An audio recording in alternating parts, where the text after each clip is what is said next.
ওমানের রাজধানী মাস্কাটে আমেরিকা ও ইরানের প্রতিনিধি দলের পরোক্ষ আলোচনা অনুষ্ঠিত হয়েছে।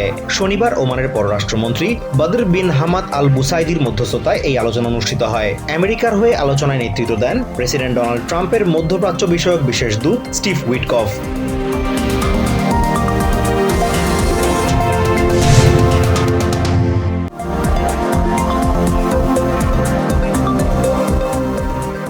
ওমানে অনুষ্ঠিত ইরান ও আমেরিকার আলোচনা রবিবারেও চলমান থাকতে পারে। শনিবার আলোচনা শেষে এক বিবৃতিতে এই তথ্য জানিয়েছে ইরানের পররাষ্ট্র মন্ত্রণালয়।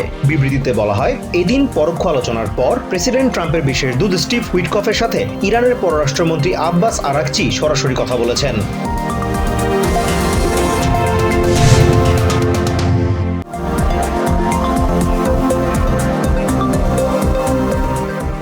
স্মার্টফোন, কম্পিউটার এবং অন্যান্য প্রযুক্তি পণ্য ও যন্ত্রাংশ পাল্টা শুল্কের আওতার বাইরে রাখার ঘোষণা দিয়েছে ট্রাম্প প্রশাসন। এক বিজ্ঞপ্তিতে কাস্টমস অ্যান্ড বর্ডার প্রোটেকশন কর্তৃপক্ষ জানায়, সোলার সেল, ফ্ল্যাট প্যানেল টিভির ডিসপ্লে, সেমিকন্ডাক্টর নির্ভর স্টোরেজ ডিভাইস এবং উৎপাদনে ব্যবহৃত যন্ত্রপাতিও এই তালিকায় রয়েছে।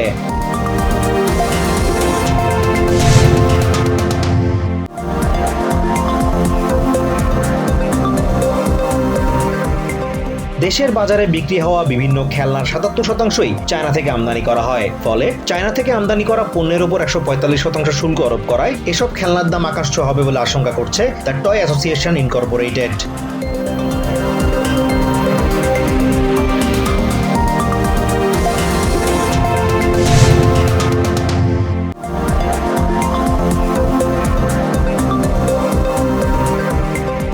গাজার খান ইউনিসের আশপাশের বেশ কয়েকটি এলাকার বাসিন্দাদের অন্যত্র সরে যাওয়ার নির্দেশ দিয়েছে আইডিএফ। ওই অঞ্চলগুলোতে শক্তিশালী অভিযান চালানো হবে জানিয়ে বাসিন্দাদের নিরাপদ আশ্রয়ে সরে যেতে বলা হয়েছে। আইডিএফ দাবি করেছে, ওই এলাকাগুলো থেকে হামাস ইসরায়েল লক্ষ্য করে রকেট হামলা চালাচ্ছে।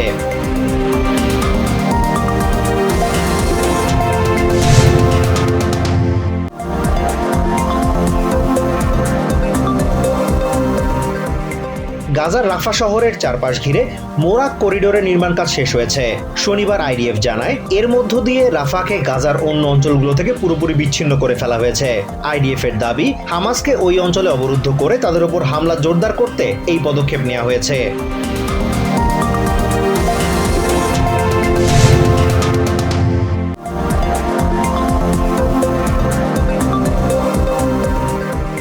শুক্রবার দিবাগত রাত জুড়ে ইউক্রেনের রাজধানী কিয়েভে ৮৮টি ড্রোন হামলা চালিয়েছে রাশিয়া। এতে অন্তত ৪ জন আহত হয়েছে। ইউক্রেনের আকাশ নিরাপত্তা ব্যবস্থা অন্তত ৫৬টি ড্রোন ভূপাতিত করেছে বলে দাবি কিয়েভের। এছাড়া ২৪টি ড্রোনের পরিণতি সম্পর্কে কোনো তথ্য নেই বলে জানিয়েছে তারা।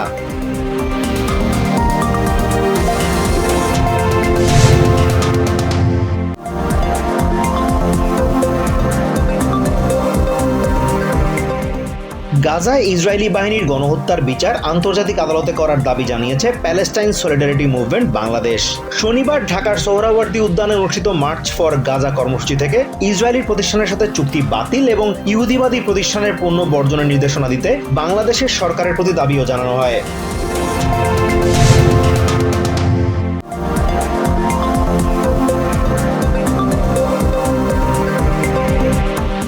চলতি বছরের ডিসেম্বরে জাতীয় নির্বাচনের লক্ষ্য নিয়ে সংস্কার কার্যক্রম দ্রুত এগিয়ে নেওয়ার তাগিদ দিয়েছেন প্রধান উপদেষ্টা doctor Mohammad Yunus.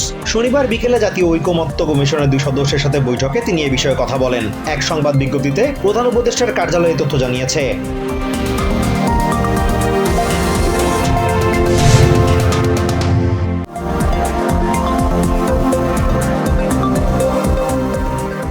English premier লিগে ক্রিস্টাল প্যালেসকে ৫-২ গোলে হারিয়েছে ম্যানচেস্টার সিটি। ম্যাচের শুরুতেই এবিরেচি এজে এবং ক্রিস রিচার্ডসের গোলে এগিয়ে যায় প্যালেস। তবে কেভিন ডি ব্রুইনা এবং ওমার মারমাউসের গোলে সমতায় ফেরে ম্যান সিটি। দ্বিতীয়ার্ধে কোভাচিচ, ম্যাকাটি এবং ওরাইলির গোলে জয় নিয়ে মাঠ ছাড়ে গার্দিওলার শিষ্যরা।